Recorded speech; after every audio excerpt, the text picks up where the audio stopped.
Reality isn't what you think it is. You've been taught to believe that the world around you is solid, fixed, and objective, that what you see is what's real. But that's not the truth. The real truth has been hidden from you in plain sight, wrapped in ancient language, buried beneath modern distractions, and dismissed as mysticism. Yet it holds the keys to understanding everything: your mind, your suffering, your purpose, and the very fabric of existence itself. For over a century, the Kybalion has quietly whispered these truths to those ready to hear them. It doesn't belong to a religion. It wasn't written to impress academics. It was created as a manual for the seeker, the rebel, the one who knows deep down that there is more. 7 simple principles that explain the structure of all things, from the stars above you to the thoughts within you. This isn't just philosophy. It's the blueprint behind the illusion. And now, it's time you saw it. There's a reason why so many people feel lost, anxious, and out of sync with life, like they're swimming upstream against something invisible. It's not just modern life. It's not just the stress or the noise. It's that we've been living in a world without understanding the laws that govern it. Imagine trying to play a game where you don't know the rules. You'd feel powerless, reactive, frustrated, and confused. That's how most people live. But the Kybalion changes that. It doesn't just reveal the rules, it reveals the blueprint behind reality itself. And it all begins with the first hermetic principle: mentalism. The Kybalion tells us that the all is mind, not metaphorically, literally. Everything you experience, everything that exists, everything that seems solid, separate, external, it's all held within a vast, living field of consciousness, and your mind is not outside of it. It's a drop of the same infinite ocean. You were taught that consciousness is something your brain produces. But what if it's the other way around? What if the universe itself is conscious, and your brain is just a receiver, a translator, a lens? This flips everything on its head. It means that your thoughts aren't just internal chatter. They are the building blocks of your reality. It means the world doesn't happen to you. It happens through you. Your beliefs shape your perception shapes your experience, and your experience becomes your reality. The world outside is a mirror, not a master. But you were never told this. You were told to fix your life by changing your circumstances, never your consciousness. You were told to seek control, not coherence. You were trained to respond to what you see, not question what creates the seeing. Mentalism is the principle that reality begins in the mind, not just your personal mind, but the universal mind, what we call the all. It's the source behind every galaxy, every law of nature, every dream, and every emotion. And here's the part most people miss. You are not separate from the all. You are made of the same stuff. The same power that spins planets and birth stars flows through your thoughts every moment. You are not a spectator in this universe. You are a participant in its unfolding. And once you understand that the mind is the first cause of all things, everything changes. Fear becomes a question of focus. Chaos becomes a signal. Even pain becomes a form of resistance to truth. And yet, if this is true, why isn't it common knowledge? Why isn't this taught in school or science class or therapy? Because if you understood the creative power of your own mind, you would no longer be controllable. You wouldn't need to be told who you are or what to want. You wouldn't be swayed by fear or scarcity or manufactured narratives. You'd be sovereign. And the systems around you, economic, religious, political, don't thrive on sovereignty. They thrive on obedience. Some truths are too deep and too dangerous for platforms like YouTube. That's why we created Insights Academy, a free newsletter where we share what we can't say here. Sign up using the link below to get instant access and a free ebook copy of the Kybalion, limited time only. Mentalism is the ultimate red pill. It's not just about positive thinking or manifesting money or finding inner peace. It's about understanding that you are part of a reality-making engine, one that responds not to your effort, but to your inner alignment. The outer world is a printout of your inner code. And once you see that, you stop trying to fix the illusion and start rewriting the script. The question isn't whether you're creating your reality. The question is, are you doing it consciously or unconsciously, because either way, the mind is the cause. The Kybalion simply teaches you how to take the wheel. You've been taught that the world is made of separate things, that your body is separate from your mind, that your mind is separate from the world, that the stars above are distant, dead objects, and your emotions are just chemical accidents inside your skull. But what if that entire framework was wrong? What if the same laws that govern galaxies also govern your thoughts? What if the universe isn't a collection of disconnected pieces, but a reflection, layered, infinite, and deeply interconnected? This is the second Hermetic principle, correspondence, and it's captured in a phrase you've probably heard before, even if you didn't realize its power. As above, so below. As within, so without. This isn't poetry, it's the physics of the soul. The Kybalion teaches that the universe operates in patterns that repeat themselves across all planes of existence, mental, physical, and spiritual. The microcosm is a mirror of the macrocosm. Your inner state is reflected in your outer world.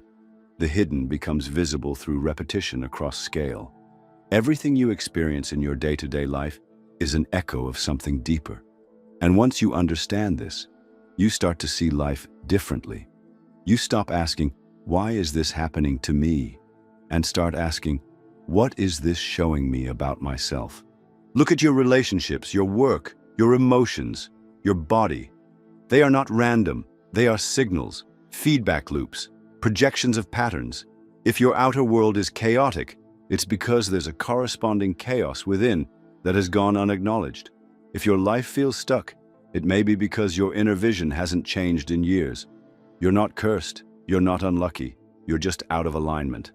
And when the internal and external match, reality flows. Pain is not punishment, it's information. This principle also explains why true spiritual growth isn't about escape. It's about reflection. You don't need to run away to a monastery or exile yourself from the world to find the truth. You just need to look deeper at what's already in front of you. Everything is symbolic. Every frustration is a lesson. Every desire is a map. Every relationship is a mirror showing you back to yourself. There's nothing insignificant in a universe built on correspondence. It also means that your healing affects the whole. When you raise your own vibration, when you clear your inner chaos, when you align your actions with your truth, you shift more than just your life. You ripple through the field. You change the collective. Because as above, so below, but also as you heal, so does the world. This isn't just spiritual idealism. It's an energetic causality. You're not small. You're not separate. You are fractal. You are a pattern within a pattern, and what you do within ripples outward without. But the world doesn't want you to see this. They want you looking outward for answers, for solutions, for rescue. They want you busy fixing symptoms instead of addressing causes. They'll sell you products to fix your body, apps to fix your mind, self-help books to fix your life, but they won't tell you the truth, that the thing you're trying to fix is the reflection, not the root. The root is you, always has been, always will be. And this is why the Kybalion is dangerous to the system, because it invites you to stop trying to rearrange the mirrors and instead change what's being reflected. That kind of power is unmanageable. That kind of awareness is contagious. The principle of correspondence is more than a concept, it's a lens. Once you look through it, you stop reacting to reality and start reading it. And when you can read reality, you can rewrite it. The same way you would a dream, once you realize you're the one dreaming.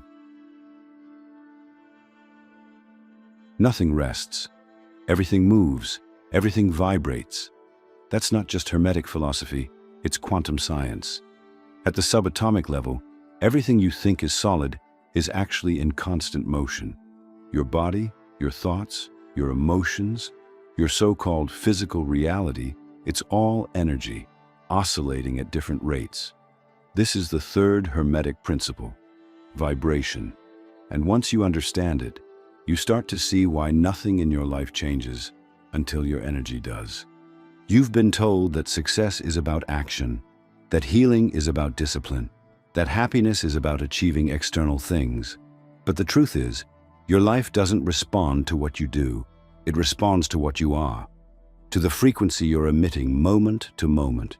People think they're stuck because of their circumstances. But in most cases, the circumstance is simply a match for the signal they've been unconsciously sending out. That's the brutal honesty of vibration. It doesn't lie. It mirrors you, whether you're aware of it or not. Think about music. Two strings tuned to the same frequency will resonate with each other across a room. That's the resonance. Now think about your thoughts and emotions. If you're vibrating in fear, you're going to pull in experiences, people, and outcomes that align with that frequency. Not because you deserve it, not because you're being punished, but because that's what you're tuned to. The universe is not personal, it's vibrational. It doesn't hear your words, it feels your signal. That's why affirmations often don't work. You can say, "I am abundant" 1,000 times, but if underneath that your frequency is lack, fear, or desperation, the message being received is not abundance. It's a contradiction. And contradiction doesn't create. It confuses. Your life is not built on what you say you want. It's built on what you're aligned with energetically. That's why change doesn't happen by force, it happens by frequency. And frequency changes when you get honest with yourself, when you feel what you've been avoiding, when you stop resisting what is and start realigning with what could be. Most people don't realize how much they've been hijacked vibrationally. From the moment you wake up, your environment is trying to program your frequency. The news pushes fear. Ads push inadequacy. Social media pushes comparison. All of it is frequency warfare. And the more reactive you are to it, the more your vibration becomes externally controlled. This is why stillness is powerful, why solitude is sacred. Not because it's trendy or relaxing, but because it creates space for you to return to your original frequency before the world told you who to be. Everything in your life is made of energy, and every form of energy has a pattern, a signature, a resonance. So if you want to shift your life, don't chase the outcomes, shift the signal, raise the frequency, get into resonance with the version of you that already lives the life you desire. Then match your thoughts, actions, and emotions to that vibration. And do it consistently. Because consistency is coherence, and coherence is how vibration becomes reality. This isn't spiritual fluff. It's ancient science disguised as spirituality. It's the operating system behind manifestation, intuition, healing, even creativity. And if this wasn't real, it wouldn't be used against you. Think about it. Entire industries are built around hijacking your frequency. Fast food, clickbait, pharmaceuticals, mindless entertainment. They're not just distractions, they're disruptors. Because when your vibration is low, you're easy to influence. You're easier to sell to, easier to control, easier to keep asleep. But when you raise your vibration consciously, intentionally, unapologetically, something happens. You start to become immune to the manipulation.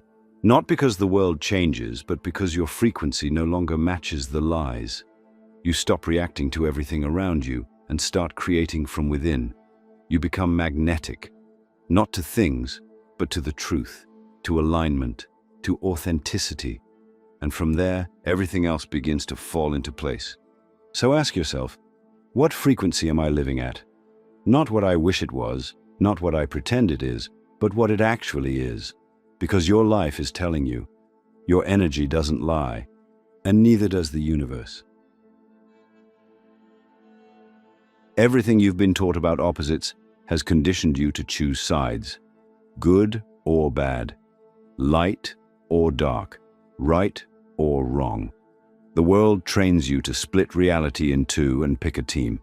But polarity doesn't work that way. Not in nature, not in consciousness, not in truth. The fourth Hermetic principle, polarity, teaches that all opposites are actually the same thing, just expressed in different degrees. It's not light versus dark, it's light and dark on a spectrum. It's not love or hate, it's the same energy, just vibrating at a different frequency. And until you understand this, you'll stay stuck in emotional extremes, missing the very point of life's most powerful lessons. This law isn't just about understanding contrast, it's about mastering it. It's about seeing through the illusion that opposites are enemies, that fear and courage, for example, are fundamentally different. They're not. Fear is just courage that hasn't remembered its power. The system doesn't want you to realize this, because once you do, duality stops being a battlefield and becomes a tool. You start to understand that peace and war are on the same line, and you can move your awareness, your energy, your choices along that line, not by force, but by understanding. That's the difference between being reactive and being sovereign. Your emotions follow this law more than anything else. You might think your highs and lows are random, but they're not. When you suppress sadness, you're also numbing your capacity for joy. When you hate anger, you lose access to your drive. Every emotion you fear is just an extreme version of something you've forgotten how to hold. The world wants you to live at the extremes, because extremes are unstable.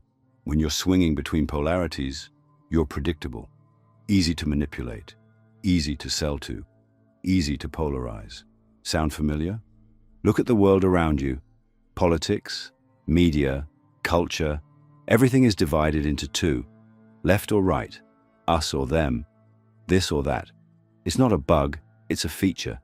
Because when you're constantly choosing sides, you stop thinking clearly, you get emotionally hijacked, and more importantly, you lose your center. But the Hermeticist doesn't take sides. They take the whole, they understand both ends, and choose to stand at the point of power in the middle. Not as a compromise, but as a conscious command of both ends of the pole. This isn't passivity, it's mastery. It's the ability to see fear and not be consumed by it, to recognize judgment and not become it, to hold pain and not project it. And this changes everything, because you stop being run by unconscious extremes. You no longer need to swing from burnout to apathy, from high to low, from avoidance to obsession. You begin to transmute instead of react. You start asking, what's the opposite of this feeling? And how can I move toward it, not by denial, but by understanding its nature? Even your identity plays by this law. Who you think you are today is just one point on a spectrum of who you could become. You're not fixed, you're fluid. You can shift from the pole of disempowerment to empowerment, not by changing who you are, but by recognizing that you already exist across that range. The dark isn't your enemy. It's just the other side of your light. The Hermeticist uses both, not to destroy, but to alchemize. So the next time you feel like you're drowning in an emotional extreme, remember the principle of polarity. Remember that nothing is absolute, that within every feeling is its counterpart, waiting to be remembered. The moment you stop seeing the world in binaries, you start living in truth. And that's when real freedom begins. Not when you escape the poles, but when you learn to navigate them. Life moves in patterns, in tides, in seasons, in cycles. You see it in nature, the moon phases, the heartbeat, the inhale and exhale, the rise and fall of waves. But you rarely stop to realize that the same thing is happening in your own life. Emotionally, mentally, energetically, there's always a rhythm at work. That's the fifth Hermetic principle. Rhythm. The swing of the pendulum is real. What you don't realize is that it's been ruling you without your consent. The Kybalion states, everything flows, out and in. Everything has its tides. All things rise and fall. It sounds poetic, but it's brutally practical. Your moods rise and fall. Your energy fluctuates. Your confidence comes and goes. Sometimes life feels effortless. Other times it feels like swimming through quicksand. And most people try to fight this. They label the highs as success and the lows as failure. But that's not how rhythm works. It's not punishment, it's movement. And when you resist the rhythm, you suffer. When you learn to flow with it, you gain power. Think about the last time you felt on top of the world. Everything clicked, everything flowed. Your ideas were sharp, your body light, your spirit full. You thought, this is how I'm meant to feel. But then it shifted. Maybe slowly, maybe suddenly. The motivation faded, the clarity dimmed. You felt heavier, cloudier, disconnected. That swing isn't a failure, it's rhythm. But society has programmed you to chase the highs and fear the lows. So every time the pendulum swings back, you panic. You assume something is wrong. You resist the cycle. And in that resistance, you create more suffering. The key to mastering rhythm is to understand that you don't have to be controlled by it. You can observe it without becoming it. The Kybalion calls this neutralization, the ability to hold center while the pendulum swings around you. This isn't detachment in the cold, emotionless sense. It's presence. It's the ability to move with life's waves without drowning in them, to feel deeply without getting lost, to rise without ego and fall without despair. The rhythm is going to swing either way. Your power lies in how you respond. But most people never learn this. Instead, they build their identity around rhythm. When things are going well, they feel worthy. When things fall apart, they collapse. Their self-worth is tethered to their current swing. Up or down, success or failure, productive or useless. And that cycle keeps them emotionally trapped, addicted to chasing highs and avoiding lows, never realizing that the real freedom is in the center. And here's the deeper truth the system won't tell you. Rhythm isn't just emotional or energetic. It's systemic. The world is designed to keep you swinging. Capitalism thrives on it. So does media, marketing, even your workplace. You're pushed into phases of consumption and exhaustion, validation and insecurity, grind and collapse. You're sold solutions for the low phases and distractions during the high ones. Because the more unpredictable you feel, the more predictable your behavior becomes. That's the trap. Rhythm weaponized. But when you understand the pattern, you can disrupt it. You stop thinking, I'm in a slump, and start asking, what's the rhythm here, and how do I ride it consciously? You stop fearing the dip and start preparing for it. You stop attaching to the high and start using it. You become less reactive and more rhythmic in your awareness. That's not spiritual bypassing. That's spiritual sovereignty. You can't stop the pendulum from swinging, but you can learn to find stillness within the swing. You can build rituals, habits, mindsets that hold you steady, no matter which way life pulls. You don't need to be constantly high. You don't need to fear the lows. You just need to stay connected to something deeper than the swing. And when you do, the chaos loses its grip. The storm keeps moving, but you don't get swept away. Rhythm is real, and it's powerful, but it's not meant to control you. It's meant to teach you how to move, how to adapt, how to stay grounded in a moving world. Once you master that, the same patterns that used to break you become the waves you learn to surf. You stop fearing change. You start flowing with it.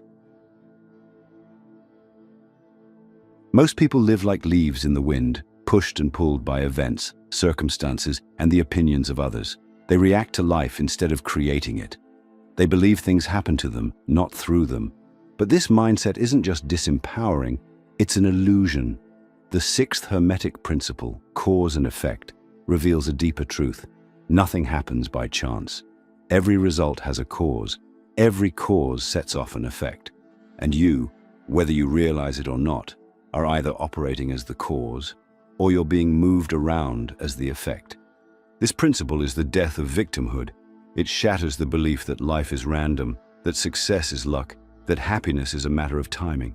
It shows you that your thoughts, emotions, actions, and focus are the seeds, and your life is the harvest. And yet, most people spend their lives trying to rearrange the fruit while ignoring the roots.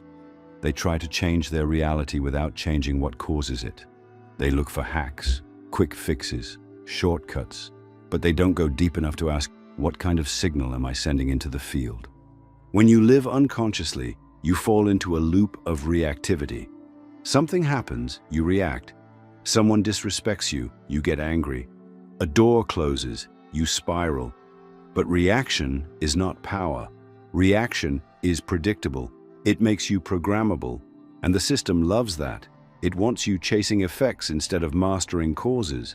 It wants you addicted to the surface of life, never stopping long enough to trace anything back to its source. But once you understand this principle, you start asking better questions. Instead of, why did this happen to me? You ask, what caused this? And what can I now choose to cause instead? That's the shift, from living in reaction to living in intention, from victim to creator. This isn't about blame. It's about radical self-responsibility. It's about owning your energy, your choices, your patterns, and understanding that they ripple outward into every area of your life. Cause and effect also teaches you about alignment. You can't think scarcity, feel fear, and act in hesitation, and then expect abundance. The effect will always match the cause. The field is precise. It doesn't deliver what you want. It delivers what you are. Your outer world is always a reflection of your inner consistency. This is confronting, because it means your reality is a mirror you can't cheat.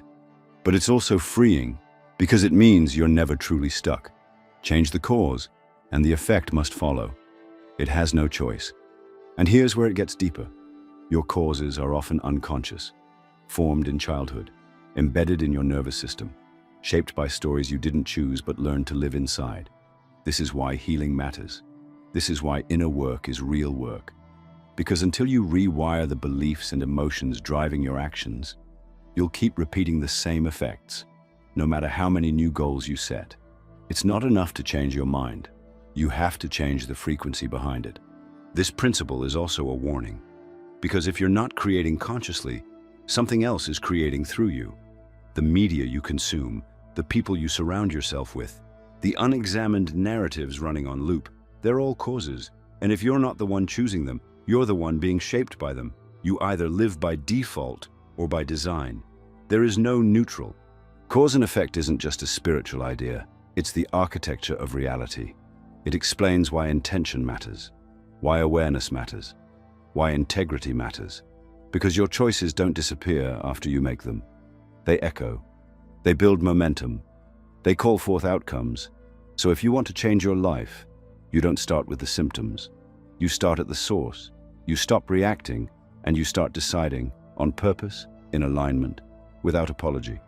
You weren't meant to live like a spectator, waiting to see what life hands you. You were meant to create, to lead, to initiate. The question is no longer, why is this happening to me? The question is, what future am I willing to cause?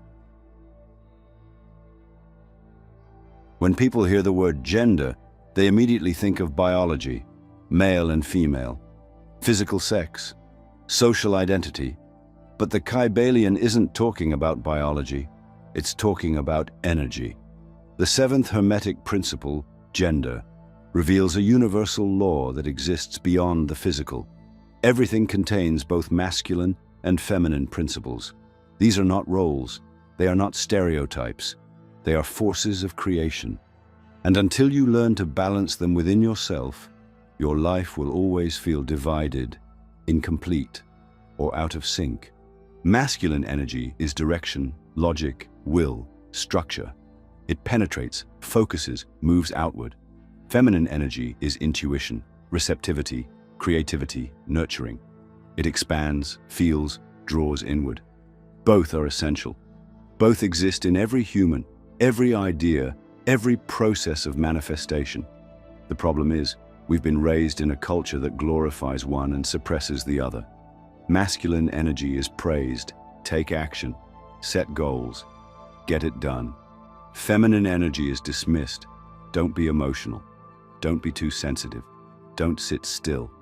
And so most people walk around with distorted energy, overdeveloped in one pole and disconnected from the other. When you're dominated by wounded masculine energy, you become hyper-controlling, rigid, obsessed with outcomes, unable to rest. You try to force life instead of flow with it.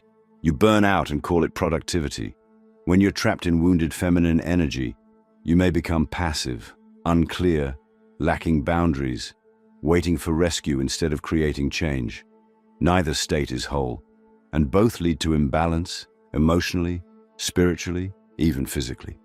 But when you integrate these two forces, you become something else entirely. You become a creator in the truest sense. The masculine gives the structure. The feminine brings the inspiration. The masculine holds the container. The feminine fills it with meaning. This isn't about being half and half. It's about synergy. about learning when to act and when to allow, when to speak and when to listen, when to build and when to receive, when to pursue and when to attract. This principle is deeply present in every part of life. Every idea you've ever had was a union of these two forces. The inspiration came through the feminine. The execution came through the masculine. Thought is masculine, emotion is feminine. Logic is masculine, intuition is feminine. The most powerful people on this planet, creatives, innovators, visionaries, aren't just intellectually gifted. They are energetically balanced. They can dream and act, receive and direct, reflect and build. And this is exactly why the system doesn't want you to understand this. Because when you're divided internally, you're easier to manipulate. You're constantly seeking something outside of yourself to make you feel whole. You look for completion in other people, in relationships, in roles, never realizing the imbalance was always within. You chase polarity in the external world, but true polarity is meant to be harmonized inside of you. This isn't just about energy theory. It's practical. It affects how you lead, how you create, how you love, how you heal. If you're constantly initiating without resting, always giving without receiving, pushing without feeling, you're out of sync with the deeper laws of creation. Nature doesn't force. It flows. It balances. It knows when to bloom and when to pull back. The Kybalion reminds us, gender is in everything. Everything has its masculine and feminine principles. That means power doesn't come from domination. It comes from integration. And if you want to live a life that's whole, aligned and magnetic, you need both. You need the fire and the water, the sun and the moon, the sword and the chalice. That's not a weakness. That's mastery. That's when you stop trying to be something and start becoming everything you already are. The Hermetic principles weren't lost. They were hidden. Not by fire, not by censorship, but by distraction, by noise, by the design of a world that keeps you too busy to question, too entertained to look deeper, too conditioned to notice what's always been right in front of you. You were never supposed to find the Kybalion. Not because it's dangerous in the traditional sense, but because it threatens the one thing every control system depends on, unconsciousness. Because when people understand the laws that govern reality, they stop being victims of it. And victims are easier to manage than creators. Ask yourself, why weren't you taught this in school? Why don't you see documentaries about Hermeticism on mainstream platforms? Why is it that celebrities can sell you crystals and positive energy as trends, but the ancient science behind those ideas is absent from every classroom, every political discussion, every news cycle? It's not a coincidence. This knowledge has always been accessible, but only to those willing to look past the noise. Because once you understand it, you become ungovernable, not in a rebellious sense, but in a conscious one. You stop living in fear. You stop reacting. You stop consuming blindly. And most of all, you stop needing to be told who you are. Systems of power thrive when you feel powerless. They thrive when you believe that everything that happens is random, that you have no say in the direction of your life, that you're just a cog in a vast mechanical universe with no design and no meaning. That belief makes you manageable. You'll work jobs you hate, buy things you don't need, accept narratives that keep you afraid and obedient, because you believe the world is too big, too chaotic, too impossible to understand. But the Kybalion shatters that illusion. It reveals that reality has structure, that the universe has order, that your mind is not just a bystander in the story, it's the script itself. This knowledge wasn't erased because it failed. It was buried because it worked, because it showed people how to escape the illusion, how to bend with the rhythm instead of being broken by it, how to transmute pain into wisdom and fear into clarity. Hermeticism has influenced the roots of alchemy, sacred geometry, Gnostic Christianity, ancient Egypt, and even modern quantum theory. But instead of teaching it, they gave you empty rituals. Instead of law, they gave you superstition. Instead of power, they gave you shame. And here's the part that should make you pause. These principles haven't vanished. They're being used every day. not just by spiritual seekers, but by marketers, politicians, elite institutions. They understand rhythm. They understand polarity. They know how to manipulate vibration, how to cause effects through language, emotion, fear. They know how to frame the world, so you interpret it in the way they want you to. And if you don't understand the laws for yourself, you'll end up controlled by people who do. The real war has never been for your money. It's for your mind, for your perception, for your sense of what's real. That's why the Kybalion isn't just a book, it's a lens. Once you put it on, the illusions start to break. You see the rhythms behind the news, the causes behind the trends, the polarity in every debate. You stop being emotionally baited by systems designed to keep you swinging between outrage and apathy. You see through the manipulation, and you start to step out of it. And when enough people step out, the whole illusion begins to collapse. Not through violence, not through rebellion, but through awareness, through clarity, through thousands of minds no longer participating in the story they were told to believe. That's the power of hidden knowledge. Not to conquer others, but to reclaim yourself. Once you see the pattern, you can't unsee it. The illusion begins to fade. Not all at once, but like fog lifting in the morning. Slowly, clearly, painfully, and then powerfully. The Hermetic journey isn't about becoming someone new. It's about remembering what was always true. That the universe isn't random. That consciousness isn't passive. That your life, no matter how chaotic it has seemed, has been shaped not just by chance, but by the silent laws you've never been taught to see. And now you've seen them. The real seeker doesn't retreat from the world. They engage with it differently. They stop taking everything at face value. They no longer believe that external events are the full story. They learn to read energy, to feel rhythm, to sense cause and effect rippling through time. They stop chasing outcomes and start aligning with principles. The Hermetic seeker isn't a guru or a mystic cloaked in robes. They're the person who can stay calm when everyone else is spiraling, who can see through manipulation without being consumed by rage, who can create, transmute, and lead, not through control, but through coherence, through understanding the laws and living by them. Living by the Hermetic principles doesn't mean everything becomes easy. It means everything becomes meaningful. The highs don't seduce you. The lows don't destroy you. You see your thoughts for what they are, tools. You feel your emotions as guides, not enemies. You recognize challenge as the edge of transformation, not a curse.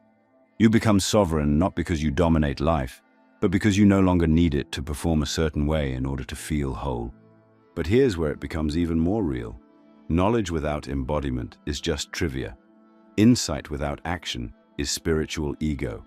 You can understand the laws, quote them, post them, but if you don't live them, nothing shifts. True integration means you no longer just believe that everything is vibration. You start treating your thoughts, your time, your presence like they matter, because they do. You no longer just say, as within, so without. You start cleaning up your inner world because you understand that it's not optional. It's foundational. You stop outsourcing your power to teachers, systems, or trends because you've seen what you are. A fractal of the all, a participant in the cosmic design, a being who came not to escape the matrix, but to master it. And that's what the Kybalion offers. Not a belief system, but a framework for sovereignty. Not a religion, but a roadmap for reality. It doesn't tell you what to think. It teaches you how to think, how to feel, how to interpret the patterns that everyone else is too distracted to notice. It brings you back into alignment with the living laws that operate whether you acknowledge them or not.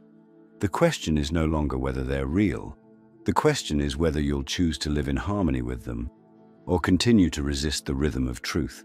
If you want to go deeper, Insights Academy is where we share what can't be posted publicly, decoded teachings, deeper breakdowns, and real-world application of ancient truths. You'll also receive a free ebook copy of the Kybalion because this knowledge belongs to those who are ready to receive it. The link is in the description, and now it's yours. This awareness, this lens, this quiet shift that changes how you move through the world. You're no longer the same, because once you've remembered who you are and how reality truly works, there's no going back to sleep. The old stories start to crumble, the old fears start to dissolve, and something ancient inside you starts to rise, calm, clear, powerful. You realize that the chaos outside doesn't control you, because the truth within you is louder. That's the return of the seeker. Not to the system, but to the self. If this video resonated with you, let us know by commenting, "I understood it."